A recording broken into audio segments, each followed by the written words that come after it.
it's been a tough couple days for you guys. I guess just with the news of the draft pick rescinded and Becky being suspended for 2 games, what was your guys' kind of initial reactions? It's unfortunate. It really is. But at the end of the day, we have to make sure that we are performing and doing what we need to do on the court. I think my biggest thing is making sure that this does not become a distraction. Because at the end of the day, we're for Becky. We're for anyone. Like, that's for us. We're going to play for her no matter what. It's going to be tough to be without her, of course, those couple of games. But we still have to go out there and be us through and through and continue to make sure that we put the correct product out there because that's what people want to see. And that's pretty much my take on it. The first 2 games of the season, like you said, you guys got to kind of just keep rolling without her. But what's the confidence level of this group like at the moment without her? Have you seen our locker room? My confidence is at an all-time high because my teammates are that. They're instilling that confidence in me, and I hope I could do the same for them. But I think we're heading into the Seattle, going into their place, pretty confident in who we are because not only are we talented, but our minds, the way that we approach the game, we approach it as professional athletes like we are, and we're going to go ahead and do that and take care of business the best way that we can. Candace, Adrian mentioned supporting Becky. I guess what can you guys do as players to do that, or what does that mean kind of to you? Well, I mean, I think it's, anytime it doesn't matter. Anytime your name's on the scroll or anytime you see your name, anything could pop up. I think all of us have been there. I mean, it sucks. So I think it's just showing support. And, I know a number of us players have reached out and just been like, we love you, we care about you. And, we're going to represent you in the best way that we can. Becky mentioned that none of you guys had talked to any investigators as part of this whole thing. Is that correct?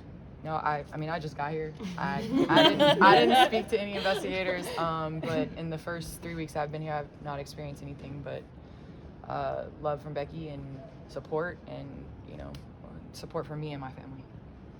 Adrian, you guys have talked about how tight-knit just this team is in general, and obviously when you go through something like that, just speaking, what does Becky mean to you in general, just as a person, let alone as a coach? Yeah, I mean, Becky is the head honcho. She makes us go. She gives us the foundation, the blueprint that we need to be able to perform.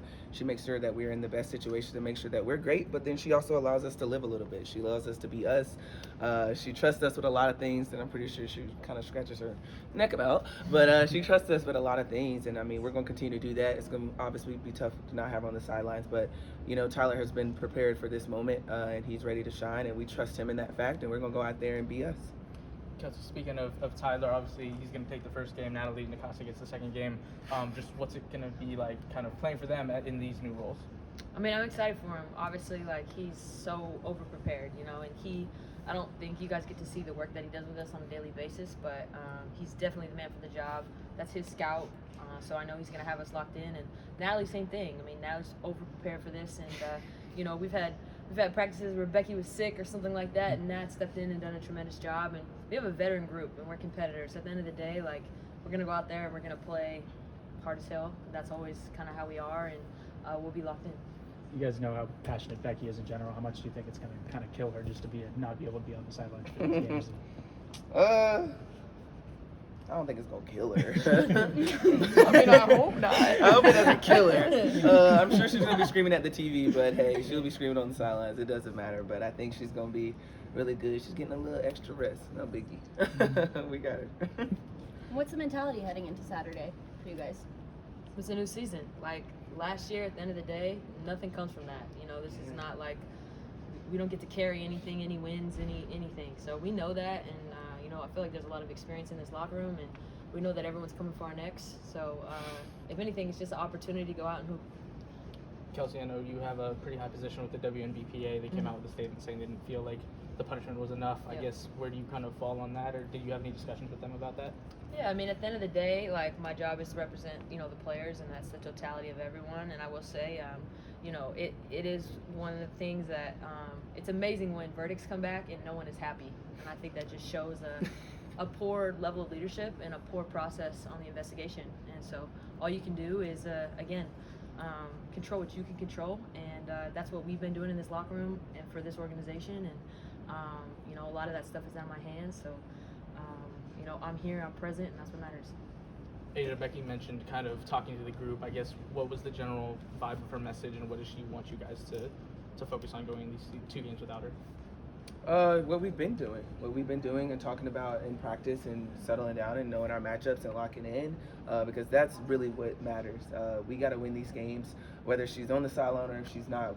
We have to win these games. We have the bullseye on our back just got a whole lot bigger, and we're just going to take it all with stride. We have enough in the locker room to take care. I'm betting on us every single time. And we're going to continue to do that. So she was just making sure that mentally we're locked into what we need to do. Does this stuff kind of function as a distraction? I guess how do you lock in like that when there's all this outside noise? I feel like we've been having outside noise since the Aces came to Las Vegas, so this is nothing new to us. But I think when it comes to limiting distractions, it just comes from within. We know our job's here. We know what we need to do to take care of business. And if we sat around and listening to outside noise, we wouldn't be the greats that we are today. So I think it's just something that we have within us that we're going to push it aside, and we're just going to keep rolling and being us.